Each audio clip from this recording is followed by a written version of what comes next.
A ello se le sumó un alocado complot de asesinato que selló el destino de los judeoconversos españoles y aseguró el papel de la Inquisición en España durante los siguientes 200 años.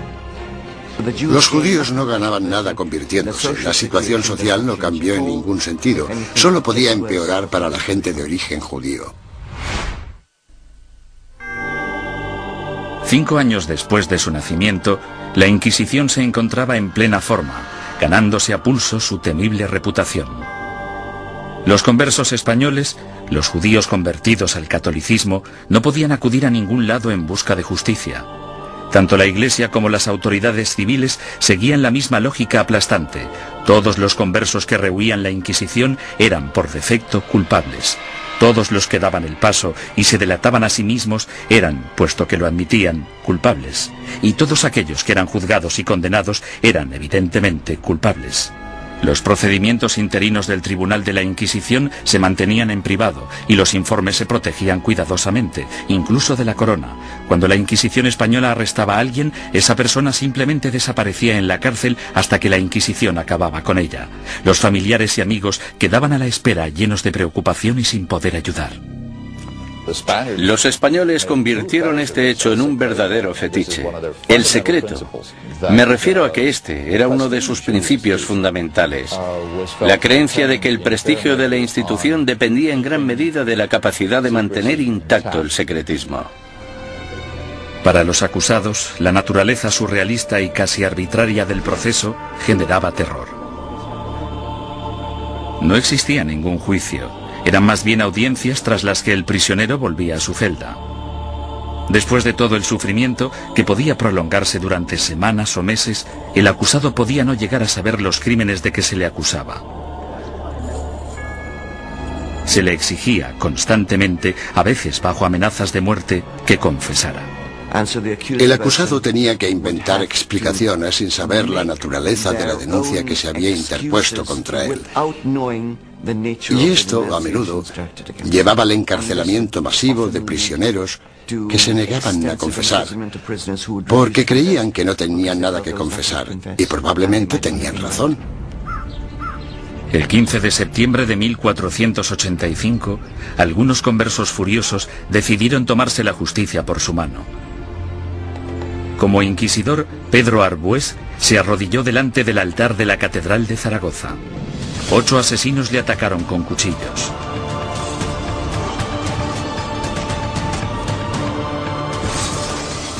Arbués murió al día siguiente, y con él la esperanza de todos los conversos españoles, pues el desdichado complot hizo que los judíos perdieran la simpatía pública para siempre y garantizó a la Inquisición un lugar en la sociedad española durante las generaciones venideras. Entre los académicos hay una pregunta obvia que ha generado más debate que cualquier otra. ¿Practicaban realmente los conversos el judaísmo en secreto o fueron simplemente cabezas de turco de la intolerancia? El problema desde un punto de vista técnico es que la única fuente de información que tenemos para responder a esta pregunta proviene del Santo Oficio. En consecuencia, el tema a tratar es, ¿debemos creer totalmente en los hermanos del Santo Oficio que investigaron a los conversos? ¿O debemos pensar que fue básicamente un fraude, una gran exageración basada en falsos testimonios? A petición del inquisidor general Torquemada, en marzo de 1492, el rey Fernando emitió otro edicto de expulsión. Se daba a los judíos 4 meses para aceptar el bautismo o abandonar España. Durante los meses siguientes, casi la mitad de la población judía de España, unas 40.000 personas, abandonó el país. Los demás se quedaron y se convirtieron al cristianismo. Y simplemente cayeron en la misma trampa que habían tendido a sus antepasados judíos hacía 100 años. Por tanto, los judíos no ganaban nada convirtiéndose. La situación social no cambió en ningún sentido. Solo podía ir a peor para la gente de origen judío. No lloréis a vuestra partida, pues vosotros tenéis que beber vuestra propia muerte de un sorbo, mientras que nosotros tenemos que quedar atrás, entre esta gente malvada, recibiendo la muerte de ellos cada día. Juan de León, judío español converso.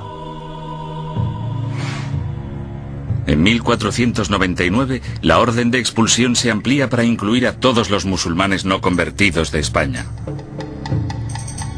Durante los casi 25 años siguientes, una serie de rebeliones, expulsiones y bautismos forzados generan otra clase social de nuevos conversos al cristianismo, los moriscos. Lo que tenemos aquí es el mismo escenario que el de los conversos, un grupo de gente que pertenecía a otra cultura y a otra religión y que ahora eran teóricamente cristianos. Esta era una situación hecha a medida que la Inquisición utilizó para apartar a los musulmanes y hacerles practicar el cristianismo.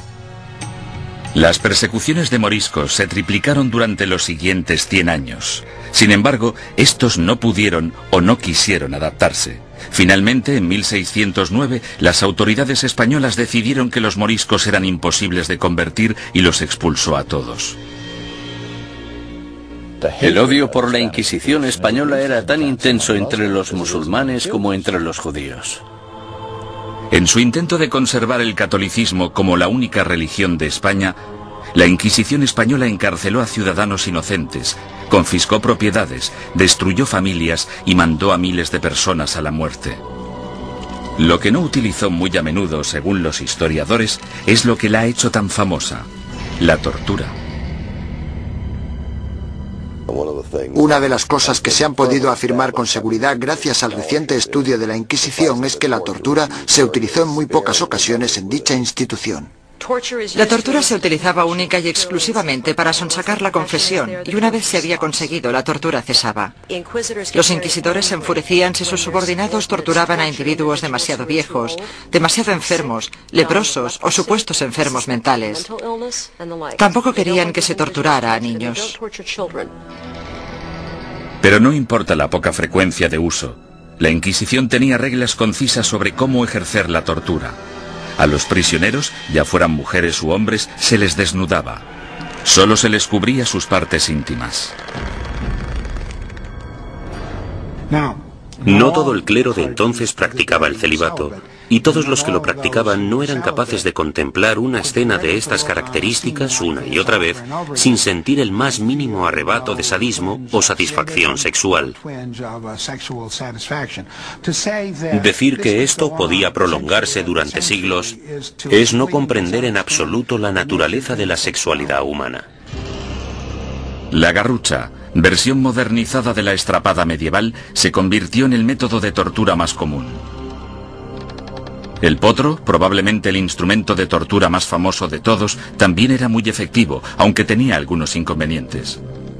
Su uso no podía prolongarse porque una de las reglas vitales de la tortura era que la Inquisición no podía derramar sangre. Si se vertía una gota de sangre, la tortura debía suspenderse. La toca, o tortura con agua, se convirtió en la favorita de los inquisidores españoles. Durante el terrible sufrimiento, la boca del prisionero se mantenía abierta a la fuerza y se introducía una pieza de ropa por la garganta.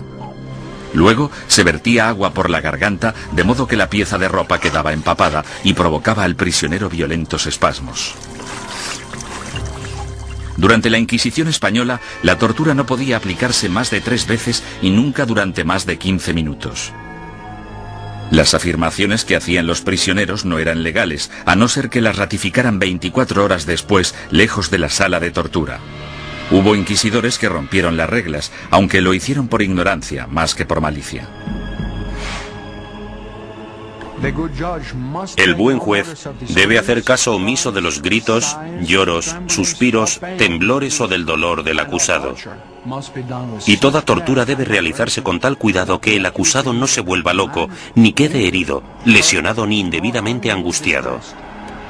J. Damunder, testigo ocular de las torturas. Se les pedía que siguieran las normas del libro, eso era todo. Yo no he encontrado, sinceramente,